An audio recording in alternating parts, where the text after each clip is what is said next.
Now, what happens when you do perform a C-section and give birth? So, how is timing determined for a jiva that way? Yeah. So sastras actually give a clear guideline on what is the definition of the birth time, and that is based on the yuga you are living in. So for Satyuga or Pratyuga, the definition was Sirodarshana. When you see the head of the person through the yoni, the person hasn't come out yet, but you see the head. The head is basically exposed to the outside world. That is basically the time of birth. Like that, there are Bhupatana, Sirodasana. There are different definitions given for different yugas. And for kaliyuga, the definition that the rishis have given is when the first breath occurs. So you can, in a C-section, you can control the time when the body is taken out, and you can even control the time when the umbilical cord is cut. But the time when the first breath occurs, that you cannot really control. That may happen after a minute or after several seconds. And like I said, even 24 seconds is enough to change the destiny of the person. So so bottom line is you have to see the time when the first breath occurs. And often people basically take the first cry as the time when the first breath occurs, but it's not guaranteed. It's very close to it, but it's not guaranteed. But I will tell you one thing. Even if somebody uses the correct definition and has a calibrated watch and he's basically noting the time, it is likely that something he has used a slightly wrong time. It is possible that the time is wrong. So we astrologers never really assume that the time that we are given is accurate. So whether it's a C-section or a normal birth, if somebody says the birth occurred at 10:30, you basically see 10:35, 10:25 to 10:35 or 10:20 to 10:40 and go back and see events that happened in the life and see if they make sense or not, reverse engineer and see is it really 10:30 or should it be 10:27 or 10:34. So you have to do that anyway, irrespective of whether it's a C-section. But the principles, I saw charts of many people with C-section. The principles do work in those cases also. Now, tell us about palmistry, and so what is your opinion? Where does palmistry, fit into this whole landscape of jyotisha? Yeah, I'm not really an expert in palmistry, but the thing is, there are many ways of divination. Like I said earlier, if you are really curious to help somebody and you want to understand what is likely in store, nature will give you various signs. And sometimes just omens are enough, like in the case of Prasna, and people do things like tarot card readings, and they can make good predictions with that also. So in general, if you are interested in helping somebody, nature is always willing to guide you. So there is more art to some of these subjects. But the thing with palmistry is the various signs and planets are mapped to your hand. So again, I know some people who can, from the hand, they can map out the horoscope, at least the Rashi chart, even though not all the subtler charts that I mentioned earlier, 16 charts that Rishi talked about. And I know some people who can do a pretty good job. They get like 80% of the chart right. So it seems to me like there is some correlation between certain signs on your hand versus your planetary positions in your horoscope, but I'm not really an expert in that. But I want to say one thing. We lost all this holistic subject, not only palmistry, but even the Swarodaya Shastra, your breath. Right now, my pingala nadi is stronger than the ida nadi. So depending on which nostril is more open, because we go through this cycle of different nostrils being open for a certain period of time, and accordingly, your solar channel of structured thinking or lunar channel of intuitive thinking will be stronger, and certain activities are more suitable for that time. And this is also tied to the sympathetic and parasympathetic nervous system in the modern science. So, which activities are more suitable? There is a clear shastra for that known as Swarodaya Shastra, and some people use that for prasna also. You can clearly see which nadi is more open, and also which bhuta out of the panchabhutas which is more open which is more active at a particular time, and you can use it to answer the question. So there is lot of holistic understanding that is all lost now. We need to reconstruct all of that. And how much of sadhana is required by the jyotisha himself, to be able to do this on a sustained basis with good accuracy? First of all, like I said, there are two parts of astrology. One is intuition and the other is structured thinking. So for structured thing, there are a lot of formulas given by rishis. Unfortunately, they're not fully understood by people. They're only partially understood. But with effort and with with the same scientific approach you use in modern science, modern scientific research, you can basically refine that. But the other equally important part is intuition. And obviously, that intuition will require doing a lot of spiritual sadhana. I told you earlier that my father, I never saw him make a wrong prediction.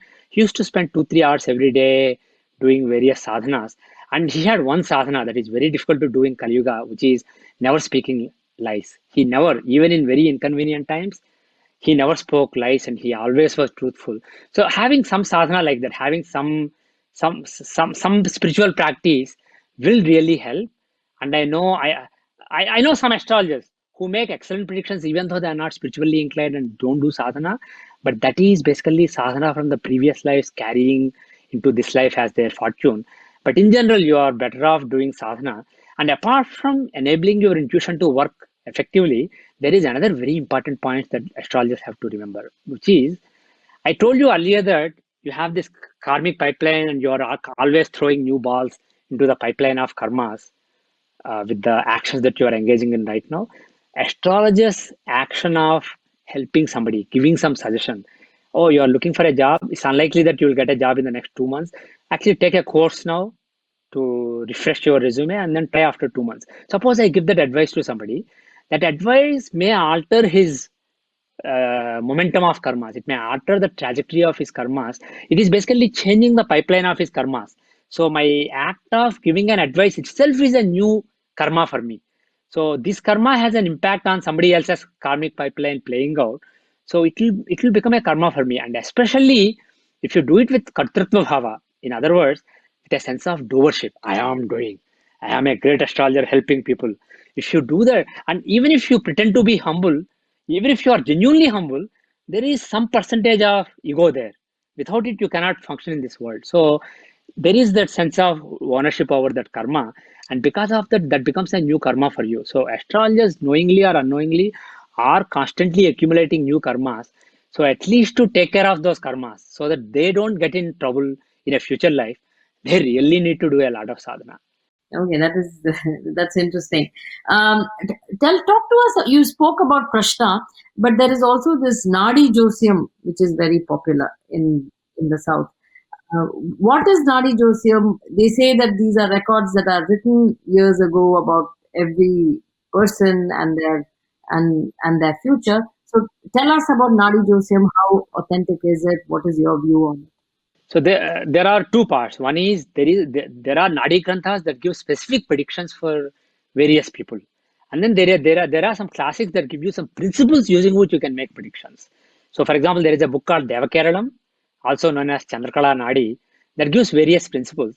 This is from the last couple of millennia. This is again not linked to rishis. This is in the last 2 millennia. But the interesting thing with this book is it divides each zodiacal sign into 150 parts. And I earlier told you that Parasara taught 16 different charts that you can look at apart from the Rasi chart. So it basically combines those 16 charts and takes quanta of sign where one of those charts is different. So when you find quanta where at least one of those 16 charts are different in a sign, you come up with exactly 150 parts. So it basically divides a sign into 150 parts, and based on that, based on which part a planet is placed in or a house is placed in, it will give various predictions. So there is a collection of various principles in a book, but most people don't use that anyway because that requires you to have a very accurate horoscope within 24 seconds. What most people mean by nadi jyotisham is they go to a nadi person and he has a nadi grantha. There is like Agastya Nadi, various rishis basically. So these granthas are written by Rishi and his sishyas.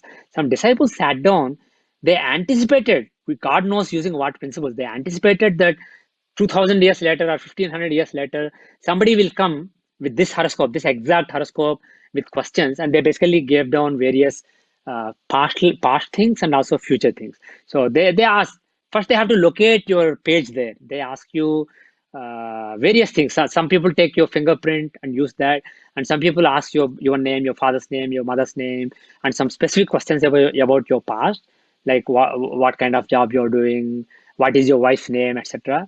So based on that, once they locate the page, most often you may not be able to locate the page accurately, but once they locate the page, I know many people who got very accurate readings about their past and also in some cases about their future, things that actually happened. So this is basically a collection of horoscopes that were written down by some people in the past. But the problem with Nadi Jyotisha is, and based on my experience, I don't have a direct experience, but experience of people I know directly, I know that there are genuine Nadi Granthas out there.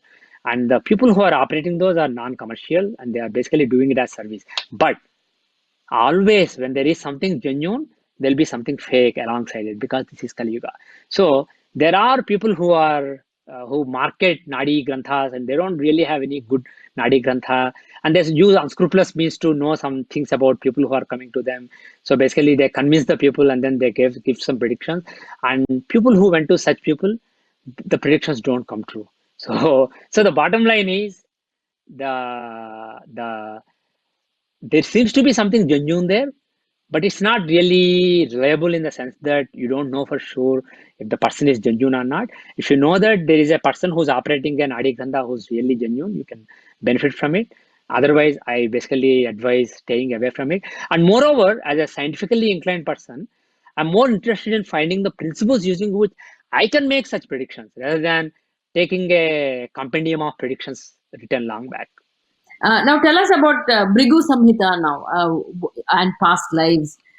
Yeah, there are some principles in Bhrigu Samhita again that basically show correlate what past life karmas will give their results in this life, etc.